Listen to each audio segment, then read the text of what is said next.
croissance notre ennemi. La notion de croissance implique qu'un corps peut croître indéfiniment, alors que notre Terre est limitée en taille et en ressources.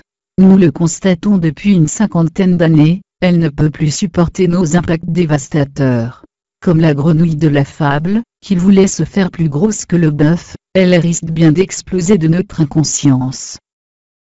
Notre planète finie ne peut pas soutenir un système économique basé sur la croissance infinie. Pourtant, le principe de la mondialisation est qu'il faudrait encourager encore plus de monde à adhérer à ce système destructeur.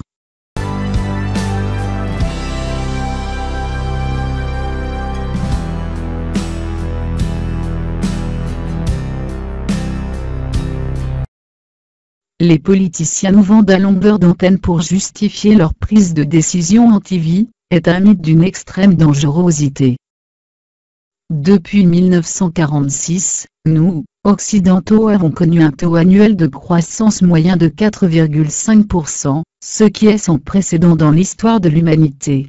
Les experts économiques prétendent que pour éviter une augmentation du chômage, un taux de croissance minimum de 3% est nécessaire. Si ce taux était maintenu, notre consommation serait multipliée par 19 durant un siècle. L'absurdité de ces chiffres nous fait comprendre que, non seulement notre développement n'est pas durable, mais que notre modèle actuel n'est même pas exportable à l'ensemble des pays de la planète. La taille et le développement matériel du groupe social planétaire sont nécessairement liés à la taille de la planète, des ressources de cette dernière et de ses capacités à s'autoréguler.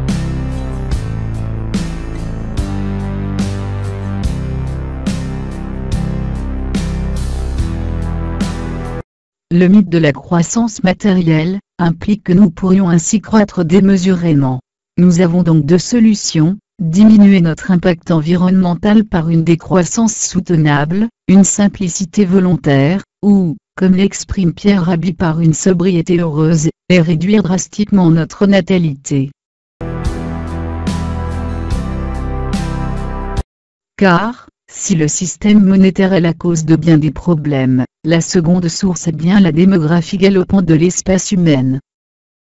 À cause de notre surnombre, nous détruisons tout notre environnement, nous vivons mal, nous élaborons des systèmes pervers.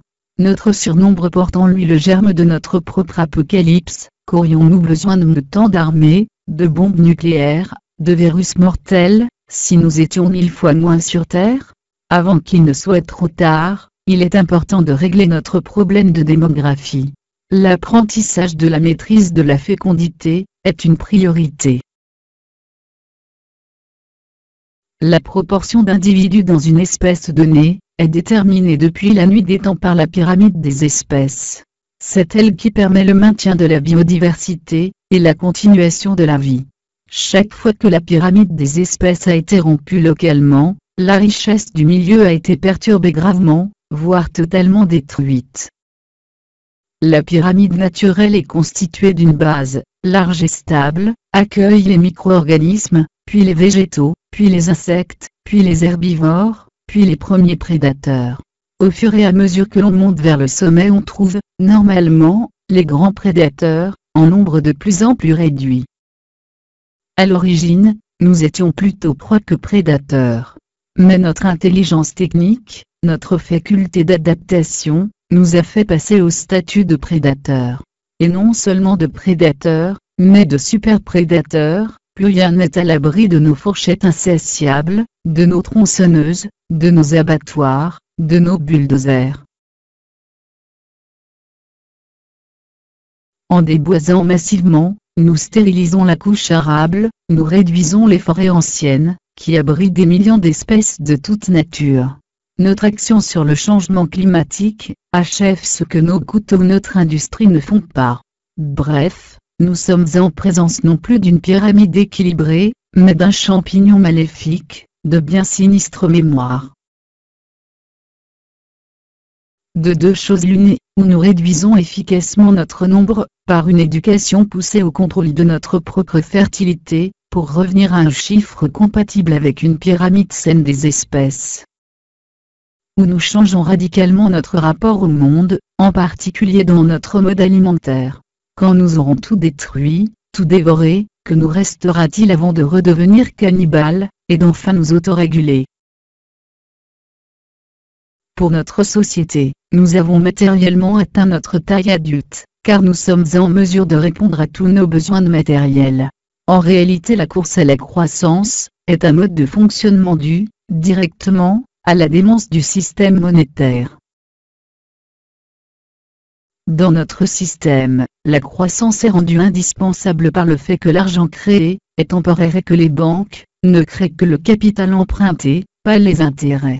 Dans ces conditions, et pour que le système fonctionne, nous sommes condamnés à une fuite en avant. Il faut créer chaque année plus d'argent que la précédente afin qu'il y ait assez en circulation pour permettre le remboursement du principal et des intérêts. Nous ne pourrons en sortir, vraisemblablement, qu'en réformant le système monétaire, de consommation etc. Les élites doivent mettre leur intelligence au service de l'humanité, et non pas à une minorité de requins, qui détruiront la planète à cause de leur cupidité.